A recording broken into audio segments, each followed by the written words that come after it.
Sebetulnya gagasan itu kan lahir dari forum seperti ini. Iya. Kecil-kecil diskusi ya Pak ya. Kalau saya mau jujur mau malu Mas. Iya. Masih kayak saya malu kalau ini memegang kebudayaan di Kabupaten Kuningan. Kalau saya mau jujur, Iya. bagaimana kualifikasi, bagaimana latar belakang itu saya malu. Iya. Tapi kita tetaplah Optimis. percaya oleh pimpinan. Kita mesti kerja, mesti berpikir, mesti bergerak, mesti komunikasi lah apapun yang dilakukan. Betul. Harus berkelanjutan Pak. Iya. Yang jelas gini Pak, kita itu kan dari sisi SDM, terutama ekonomi kreatif ya, itu ada jurusan DKV kan, ada jurusan komputer, multimedia, SMK broadcasting dan sebagainya. Itu ekonomi kreatif semua. Dan kebudayaan ini menjadi nggak lepas dari itu. Nggak lepas. Nah sekarang sayang sekali kalau nggak dimanfaatkan. Kayak misalkan film Kuningan itu sering juara nasional Pak. Film pendek. Nasional. Film pendek Pak. Betul. Nah ini ada festival film yang difasilitasi sama Kang Demis, namanya Sagara. Banyak anak Kuningan ikut. Saya sih berharap nanti menang lagi nih, mudah-mudahan. Film-film kayak gini. Menang, Pak. Juara nasional. Dari mulai dokumenter, film pendek lainnya. Kemudian malah dalam 1 tahun ini adik-adik binaan kita sampai lebih dari 14 penghargaan. 1 tahun ini. 1 tahun 14 Pak. Nah, penghargaannya. Kalau misalkan Kuningan tidak difasilitasi secara ini, sayang sekali gitu. Sayang sekali mereka gitu, istilahnya tidak terlihat di daerahnya sendiri tapi harum di luar gitu. Nah tentu untuk mengharumkan Kuningan itu bisa memanfaatkan mereka sebagai duta-duta budaya dan sebagainya. Anak binaan kita kan duta budaya Pak. Iya. Yang kemarin tuh nah ini Mas Eko, jangka budaya tuh. Saya itu sudah punya kesadaran penuh tentang potensi perfilman di Kuningan. Iya. Meskipun katakanlah masih dalam fase pertama lah. Saya juga mendengar bahwa anak-anak SMA tertentu di Kuningan, SMK tertentu pandai, memiliki prestasi luar biasa. Teaternya. Nah jujur sejauh ini tentang perfilman itu sebetulnya menjadi salah satu bagian yang tidak terpisahkan dari garapan kebudayaan. Oh gitu Pak. Tapi sampai sejauh ini kita belum menyentuh. Nah, ke depan di 2022 kebetulan di November nanti kita akan mencoba di Festival Linggarjati itu ada semacam lomba pembuatan film dokumenter tentang kelinggarjatian. Nah, Linggarjati kan itu ada objek kebudayaan yang sudah mendunia sebetulnya. Betul. Oh menarik itu Pak, menarik ya. Menarik Linggarjati. Iya. Nah, orang kan mengatakan, apakah benar 17 Agustus 45 itu adalah hari kemerdekaan? Sedangkan kemerdekaannya sebuah negara, kedaulatan sebuah negara harus diakui. Aturannya saat pengakuan itu. Iya. Dan Linggarjati itu momen pengakuan sebenarnya. Gitu. Menarik. Saya kira ya perlu hal-hal yang berjangka. Insya Allah mudah-mudahan kita kolaborasi terus ya, Pak Mop. Saya jujur di forum ini saya belum menyentuh perfilman. Belum. Tapi kebudayaan itu membawahi perfilman. Ya, sekarang kesempatannya Pak, karena platform udah ini ya free, dan film itu sudah inklusif sekarang. Inklusif itu artinya kalau dulu kan kalangan tertentu yang bisa bikin, sekarang siapapun bisa bikin. Ya dengan seiring dengan perkembangan teknologi digital itu. Kalau dulu pernah ada lomba pembuatan film, ternyata pesertanya dari sekolah banyak sekali. Banyak sekali ya. Anak-anak sekolahan ya, SMA gitu ya Pak ya. Iya, SMK, MA ya. Saya kira kalau saya punya keinginan pribadi Pak, ingin buat web series. Nanti saya mungkin di YouTube ya, karena filosofinya begini, ini COVID belum selesai. Anak-anak yang punya jiwa seni dan budaya ini relatif lebih banyak di rumah. Saya ingin bangkitkan kita pakai media digital. Meskipun syutingnya harus offline kan, harus di itu kan, tapi dengan dia berkarya digital nanti menimbul inspirasi. Saya nanti berharap dinas Pak melalui Bapak nanti bisa jadi salah satu pendukung.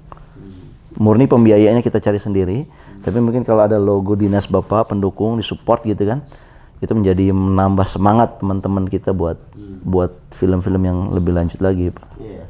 Mudah-mudahan diperkenankan ya, Pak. Oh, saya kira tidak ada alasan untuk menolak untuk hal itu. Alhamdulillah, alhamdulillah. Sepanjang Keren, ada keren. komunikasi, ada pemahaman yang sama, saya kira bisa. Kemarin hari Sabtu, Deddy Mizwar ditanyain sama salah satu pimpinan di di Jakarta.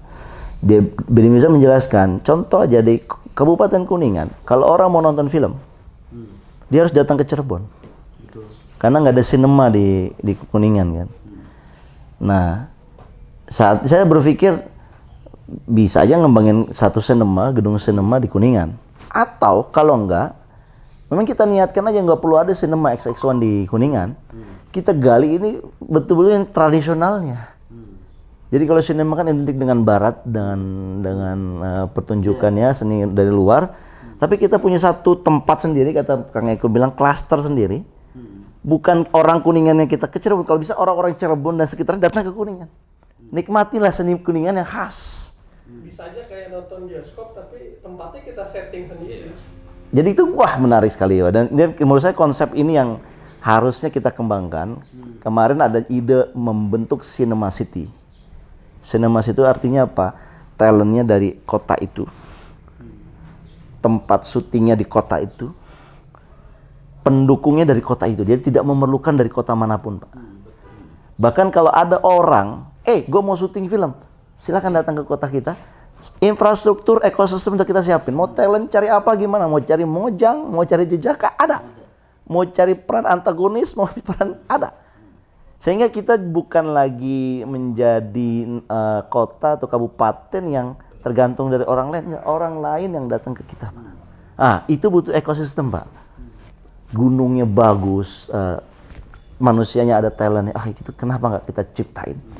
Jadi ini tiba-tiba yang tadinya kebudayaan dianggap tidak punya nilai ekonomi, Pak, jadi nilai ekonomi terbesar Kabupaten Kuningan dari kebudayaan.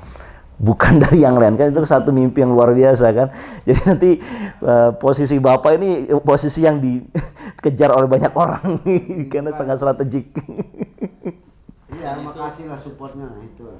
Kita jadi banyak inspirasi nih. Betul. Itu sesuatu yang tidak ngawang-ngawang, Pak, karena memang medianya sudah Talentnya udah ada, Pak. talentnya ada. Bapak coba searching Teater Siliwangi yang kami bina ini, Pak.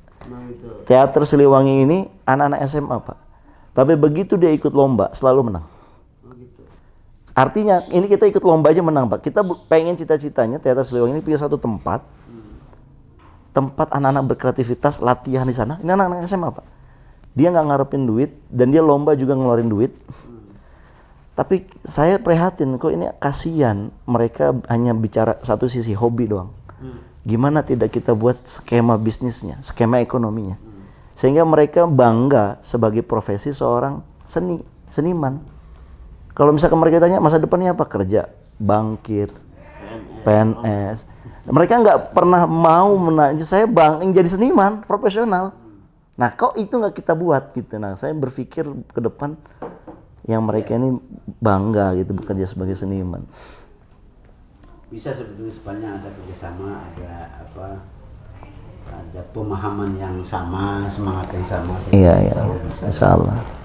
Dan kelihatannya apa yang tersaji hari ini bagi saya ini adalah masukan besar, inspirasi besar dari saya. Iya. Semakin cakrawala semakin terbuka lah. Mudah-mudahan. Saya sering ketemu, Pak. Mas Eko jangan jangan Ragu-ragu ya. Saya butuh ini sebetulnya, butuh teman diskusi, teman bergerak lah gitu. Iya. Insya Allah, Pak, insya Allah. Dan saya kira ini akhir dari YouTube channel kita ya, Pak Mob. Biar Coba Teater Siliwangi saya kasih kesempatan untuk pentas di sana di Gedung Senian. siap, Boleh. siap, Pak. Kemarin teman-teman Nanti kalau momentum ini Mi Eling Poe Bahasa Indung lah. Kapan, Pak? Februari Februari ya. Nanti saya sampaikan. Ini 5 Januari hari jadi Kabupaten Kuningan, kalau mau di ini sudah terlalu dekat. ada dekat, jangan, Pak.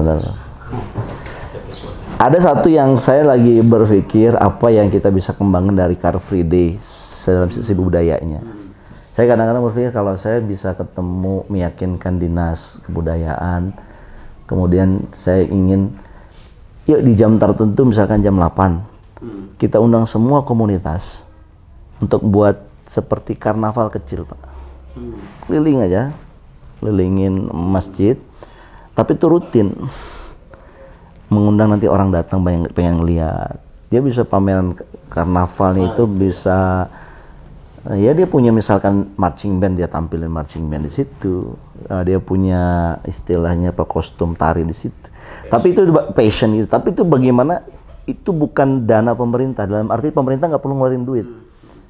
Keinginan komunitas sendiri yang penting difasilitasi, yang kemudian mengundang perhatian orang. Jadi setiap pagi Pak, saya berharap itu jam 8 warga Kuningan yang mau dari manapun, yang timur, utara, barat, pagi datang menikmati Car Free Day, tapi ada disujukan karnaval itu Pak, karnaval seni. Setelah itu seperti biasa, mau belanja di kaki limanya boleh, mau keliling lagi boleh.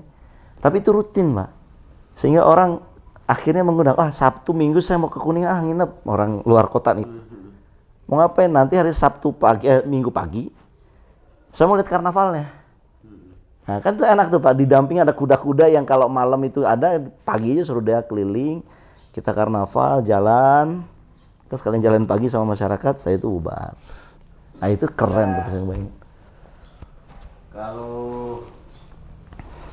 Kalau mungkin kita bisa menghimpun beberapa sanggar atau kelompok-kelompok seniman untuk dikit helaran nih, parade atau pentas seni yang apa namanya itu formulanya bergerak jalan. Parade. Iya.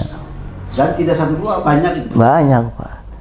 Nanti kalau kemudian diparadekan, nah itu akan menjadi hal yang belum lagi kalau kita ada pemanisnya, ada lombanya misalnya. Harmoninya itu yang belum saya tergambar. Misalnya sanggar A dengan apa namanya jenis tampilan apa jalan, diikuti yang B, yang C. Hanya harmonisasi yang itunya yang. Betul. Kalau di Jakarta Pak, saya kebetulan suka banget Car Free Day di Jakarta. Itu di sepanjang Sudirman Tamrin, jalur Car Free Day itu dibagi spot antar komunitas. Jadi mereka ada yang suka cek darah, ada yang suka dia buat panggung kecil, buat drum, band. Itu di semua pemerintah kota itu hanya kumpulin mereka, nyiapin titik, itu modalnya mereka sendiri. Nah jadi orang kita jalan tuh Pak dari Tamrin ke Sudirman, itu selain ada pedagang kaki lima, diperbolehkan, kita juga menikmati live musiknya. Atau mau apa dia pegaran apa. Jadi itu hari itu tuh memang hari kayak warga itu ketemu. Silaturahmi. Di Kuningan itu ada di Car Free Day ada Heman Kabudak. Heman Kabudak itu akronim dari helaran apa namanya itu kebudayaan Kuningan, tradisional Kuningan. Tapi tersendra di satu titik. Pasar Islam. Ke depan kalau Covid sudah selesai, kemudian dilakukan lagi, saya tadi judulnya ingin membuka ruang ekspresi. Jadi saya akan buka beberapa titik, termasuk ada beberapa titik taman kota, di depan masjid, di depan tokoan, segala macam, di depan Pemda, jalur Car Free Day. Jadi nanti komunitas seni yang mau berekspresi itu tidak hanya 2-3 sanggar saja, bisa puluhan. Betul. Wah keren itu. Semua potensi kabupaten bisa. Ekonomi bergerak, kebudayaan bergerak, masya Allah. Jadi memang kalau misalnya saya lihat kan, kadang-kadang orang memisahkan ya antara kebudayaan, ekonomi kreatif, pariwisata. Padahal ini sebenarnya bisa dikombinasi. Jadi kan harus ada yang bisa berpikir gitu loh Pak, menyatukan semua gitu. Oh ini ekonomi kreatif, ini digital, ini semua itu harus digabungkan untuk kita bisa ngangkat Kuningan misalnya kan jadi satu destinasi lah gitu. Termasuk sinema juga saya kira bukan sesuatu yang tidak bisa dipentaskan di Car Free Day. Iya. Harus malam ya? Enggak juga. Banyak yang bisa kita kolaborasikan Pak Mob, mudah-mudahan. Di gedung ya. Nah itu saya harapkan malah gedung kesenian di upgrade Nah, VIP. ini Pak Eko, saya mengusulkan untuk Pak Bupati hanya karena COVID saja. Jalur Car Free Day itu saya ingin sampai ke Jagabaya. Jadi ada gedung kesenian di sana. Jadi gedung kesenian ya kita tidak berubah bentuk, tapi kita juga membuka ruang lah untuk ada akses ke gedung kesenian di Car Free Day. Dan nanti orang bisa ada performance di situ, orang bisa akhirnya mampir ke situ. Oh keren. Nah, film baru bisa di sana. Bisa. Nanti kita mampir sebentar. Iya boleh insyaallah. Kan sebenarnya kalau dalam film itu kayak tadi ya seni tradisional ya, cowong kayak atau apa, itu kan bisa kita masukkan juga. Bisa. Jadi bisa. spot-spotnya kita masukin, seni-seni tradisionalnya kita masukin, kan ada misalnya latar musik ya, adegannya apa, tapi latar musiknya tuh itu misalnya, kan orang nanti ini musik apaan ya gitu, kayaknya nggak pernah denger di Indonesia gitu kan. Nah itu kan nilai plus kita. Saya sih berharap walau ide-ide yang banyak ini dan juga dari teman-teman komunitas lain itu ada kayak konseling Pak, mungkin difasilitasi oleh kita, nanti dihadiri oleh dinas. Yuk kita urung rembuk, kita punya kegiatan apa yang sifatnya seni budaya, brainstorming aja. Apa sih ide-idenya? Nanti ide-ide ini muncul pasti kan Pak, diskusi. Nanti biar kami Pak yang menginventaris, yang mengorganize jadi satu seperti program yang bagus. Kayak misalnya itu kan salah satu ide tadi, bagaimana mengupgrade kegiatan Car Free Day. Bagaimana mengupgrade gedung kesenian. Nanti konsepnya apa Pak? Biar nanti kami yang istilahnya Bapak tinggal lihatlah jadinya gimana. Tapi nanti konseling ini Bapak ikut terlibat biar ada masukan. Saya pikir kan ini mimpi anak-anak muda nih Pak ya. Kita dengerin Berkeinginan dari satu momentum ke momentum berikutnya, dari satu pertunjukan ke pertunjukan yang berikutnya, ingin ada perubahan yang lebih bagus. betul. Yang kemarin kan begitu, Car Free Day, Heman Kabuda di Car Free Day itu ya itu saja. Dan akhirnya orang malas lah. Tapi kalau ada kegiatannya Pak, orang rame. Dan saya lihat itu Pak, ekonominya yang mengikutinya itu. Kalau orang lebih banyak, ekonominya akan naik. Pedagang kaki lima, tukang bubur kan, udah mulai itu Pak, seneng dia. Nah kali itu kita bisa terus, wah keren. Saya kira itu. Ya kan, misalkan dulu kan ada pentas teater, ada tiket di sekolah-sekolah harus nonton, itu kan sangat membantu Pak, tiket bisa penuh gitu kan. Sampai itu juga jadi selepas Pak Aan Sugianto Mas meninggal, itu jadi Gimana kalau kita buat aja dalam waktu dekat Pak, konseling seperti kita kumpul, nggak usah banyak-banyak. Ya konseling kayak FGD, Focus Group Discussion. Kita temanya adalah bagaimana memajukan budaya di Kuningan. Kita undang Bapak, kita undang teman-teman, kita diskusi aja mungkin 2 jam. Setelah itu keluar nanti dengan hasil ini loh program yang kira-kira akan kita kembangkan ke depan. Kalau bagus kalau kita keluarkan rekomendasi. Iya. berarti bisa undang dari bidang kebudayaan sama bidang ekonomi kreatif. Iya boleh. Pokoknya ini ajang anak muda, ajang teman-teman untuk menyampaikan inilah diskusi untuk kalau nanti siapa tahu kan ketemu ada programnya sebetulnya ini ketemu. Atau kalau nggak ada kita cariin programnya Pak. Saya udah bilang sama teman saya di pemerintahan provinsi. Sob, ada nama teman kita. Lu kan mendampingi Pak Gubernur nih, Pak RK. Gue dong sampein ketemuan forum langsung gue pengen nyamperin ide. Boleh Kang, silakan. Jadi kita alhamdulillah ada akses Pak ke sana dengan cukup bagus. Kalau kita punya ide-ide yang harus juga didengar oleh pemerintah provinsi, kenapa enggak? Saya kira gitu ya Pak, kita setuju ya kalau kita buat kayak konseling kayak FGD kecil aja, nggak usah ya. Paling kita nyiapin tempat aja sama audiensnya Pak, kita sortir. Jadi di situ bukan ajang debat, tapi di ajang aspirasi, gagasan ya. Ya punya ide apa silakan, tapi kita bisa briefing dulu yang mau hadir, ide-idenya ditampilin, kita mau dengar. Nanti Bapak mau sebagai perwakilan dari dinas cukup dengerin aja. Udah bagus, nanti kita ramu, ini rekomendasi Pak. Dan potensi lokal. Potensi lokal, Pak. Secara lokal aja. Baik, saya kira itu diskusi kita di YouTube channel. Mudah-mudahan ini bermanfaat. Terima kasih Pak Mob, teman-teman juga udah memperkaya diskusi ini. Intinya adalah bagaimana kita punya satu semangat kolaborasi. Karena saya yakin banyak usulan dari teman-teman, anak-anak muda, masyarakat di luar sana yang ingin berkontribusi tapi bingung. Dan kita ketemuin dengan policy makersnya di tingkat kabupaten sehingga link and match-nya ketemu. Harapannya apa? Nggak lain nggak bukan bagaimana kebudayaan di Kota Kuningan ini bisa lebih baik, lebih maju lagi. Saya Ahmad Mirdaya, terima kasih. Assalamualaikum warahmatullahi wabarakatuh. Jangan lupa like, share, subscribe YouTube channel kami dan tekan tombol notifikasi untuk dapat update-update berikutnya. Sampai jumpa lagi guys. Assalamualaikum warahmatullahi wabarakatuh.